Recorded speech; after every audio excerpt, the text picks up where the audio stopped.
I am Policy Specialist at Tip of the Mitt Watershed Council. The Watershed Council is very happy to host tonight's event, the Northern Michigan Pipeline Symposium. Since 1979, the Watershed Council has been the lead voice on behalf of Northern Michigan's waters. We work to protect and restore the lakes, streams, wetlands, and groundwater for now and future generations. Part of that role includes hosting educational events such as this one to ensure we're all informed on topics that impact our waters.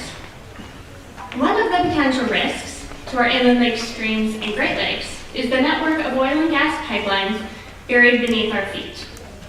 One pipeline in particular has drawn significant attention.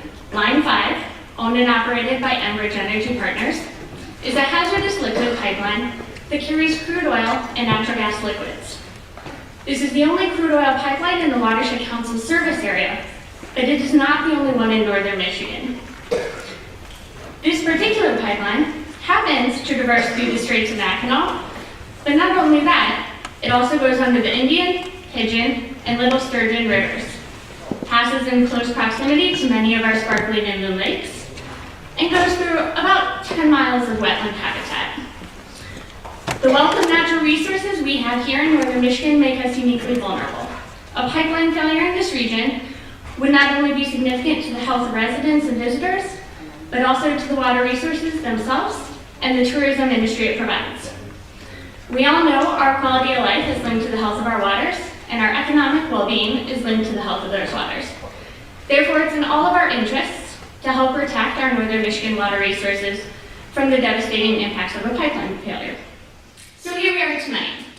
Our goal is to bring greater attention to pipelines and the way the community can work collaboratively to reduce potential risks and impacts of pipeline failures. This is critical to the future protection of northern Michigan water resources and aquatic species, as well as local communities that depend upon the high water quality for their way of life. In light of that, thank you again for all coming tonight to learn and stay informed.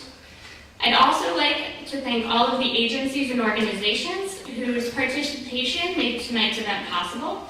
We're very fortunate to have with us this evening an impressive array of representatives from various agencies and entities directly involved in the operation, safety, emergency management, and spill cleanup for pipelines in northern Michigan. Hopefully you all had a chance to interact with them during the last hour. While they all work in some capacity on pipelines, they are all here independently. They may have different perspectives or opinions based upon their respective roles and interests.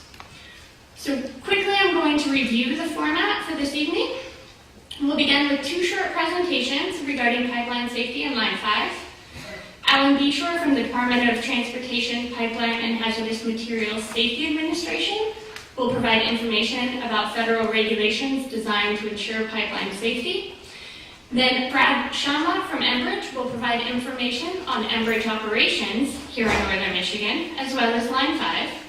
And we'll close with a short overview of oil spill response and planning from Dollhopf with the United States Environmental Protection Agency. After these short presentations, we'll engage in a panel question and answer section based on pre-submitted questions from you in the audience. The questions will be directed to an individual panel member with 2 minutes for a response. We will then allow 1 minute for additional comments from other panel members. During this period, if the responses raise other questions for you in the audience, we will pass out cards that you can write down those additional questions. And then staff from the Watershed Council will collect them at the end of the event. We will try our best to then get answers to those of you that submitted questions. The audience members tonight will not have the opportunity to directly address the panel members with questions or comments. And please be aware that due to time constraints, we won't have time to get to the written questions this evening. That's why we will try to get follow-up responses to you.